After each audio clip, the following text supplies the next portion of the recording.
안녕하세요. 평촌 서울아우병원에서 손 팔꿈치를 상담하고 있는 이혁진 원장입니다.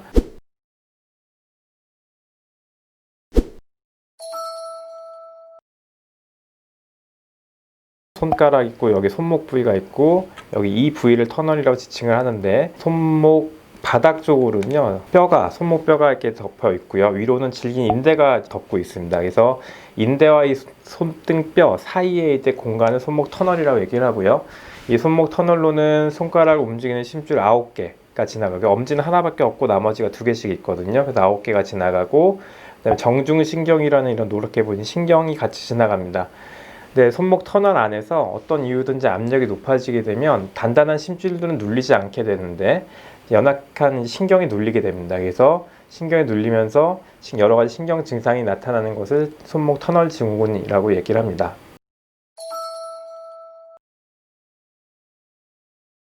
생긴 원인은 되게 다양한데요. 대부분의 경우는 왜 생긴지 모릅니다. 모르는 게 원인인데, 이 안에 터널 안에 압력이 높아져서 신경을 누르면 손목 터널 증후군이 생길 수가 있는데요. 요즘 연구에서는 이제 여성 호르몬과 관련성도 얘기를 하고 있어요. 왜냐하면 중년의 여성들한테 많이 생기는 병이거든요. 두 번째는 손을 많이 쓰시는 분들, 왜냐하면 손가락 심줄 9개랑 신경이 같은 터널에 존재하기 때문에 손을 많이 쓰게 되면 아무래도 손가락 심줄을 싸고 있는 막에 염증이 오게 되고요. 염증이 생기면 부피가 커질 수밖에 없습니다. 그러면 신경을 눌릴 수 있고, 압력이 높아지니까 신경을 눌릴 수가 있고요.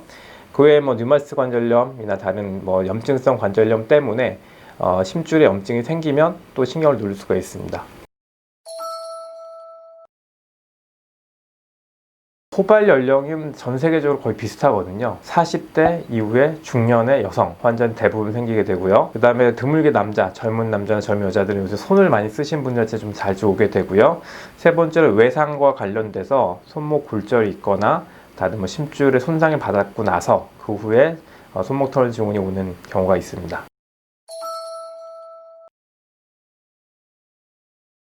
가장 흔한 증상은 손이 저려서 깬다거든요. 손이 밤에 잘 저려서 잠을 잘 못 잔다, 깬다. 손이 저릿저릿해요, 손목이 아파요. 그런 증상을 호소하시고 오시는데, 이 정중신경이 이제 지배하는 신경 지배 영역이 있거든요.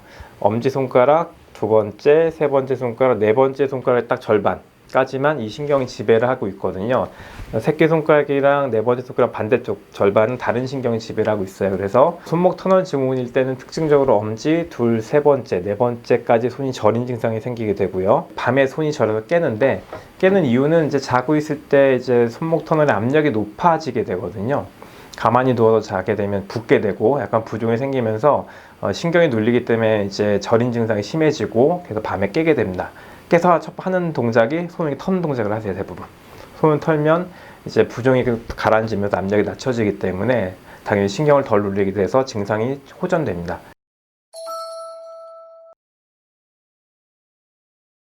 보통 증상이 생기고 바로 오시는 경우는 되게 드물고요. 보통 한두 달 정도 경과를 보다가 오신 분이 대부분인데, 신경의 마비가 진행되지 않았다면 치료가 좀 늦어져도 다시 정상화되는데 큰 문제가 없습니다. 그런데 계속 증상을 방치하게 되면 첫 번째로 신경 마비 증상이 생기는데 감각이 떨어지게 됩니다. 그러니까 남의 살처럼 손가락을 만졌을 때 아까 제가 말씀드렸지만 엄지 둘, 세 번째, 네 번째까지 정중신경이 지배하는 영역에 감각이 떨어지기 시작하거든요. 반대쪽과 비교해 볼 때 손이 무뎌진다, 느낌이 이상해진다, 그런 느낌이 오시는 거는 일단 마비가 진행되고 있는 거고요. 두 번째로 그걸 또 더 방치하게 되면 손에 있는 근육에 이제 힘이 빠지기 시작해서 손가락 근육 위축이 오게 되는데, 특히 가장 잘 보이는 근육이 여기 엄지에 있는 두툼한 근육 있잖아요. 그러니까 엄지랑 새끼손가락을 꽉 줬을 때 딱딱하게 만든 이 두툼한 근육, 이 근육이 점점 줄어들게 됩니다. 그러니까 마비가 되게 되면 근육 양도 줄어들게 되고 점점 힘이 빠지게 되거든요. 거기까지 진행됐다고 하면 이제 좀 심각한 겁니다. 근육까지 마비가 왔기 때문에. 그 다음에도 계속 방치를 하게 되면 결국 손가락 감각이 전혀 없어지는, 통증도 못 느끼는 상태가 되게 돼요. 그러면 당연히 손가락 다쳐도 모르고 어디가 대도 모르기 때문에, 불에 대어도 모르기 때문에 다른 문제들로 병원에 내원하게 됩니다. 보통 거기까지 가는 경우는 되게 드물긴 하지만 근육에 이제 위축돼서 손가락 힘이 없어서 그렇게 되면 작은 물건들, 단추를 집는다는 건지 아니면 옷의 단추를 풀고 빼고 하는 게 어려워지고요.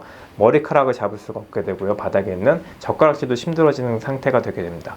그런 이제까지 진행을 하게 되면 어떤 치료를 하더라도 완전한 회복은 기대하기 어렵습니다. 다음 편은 치료에 대해서 좀 말씀드리겠습니다.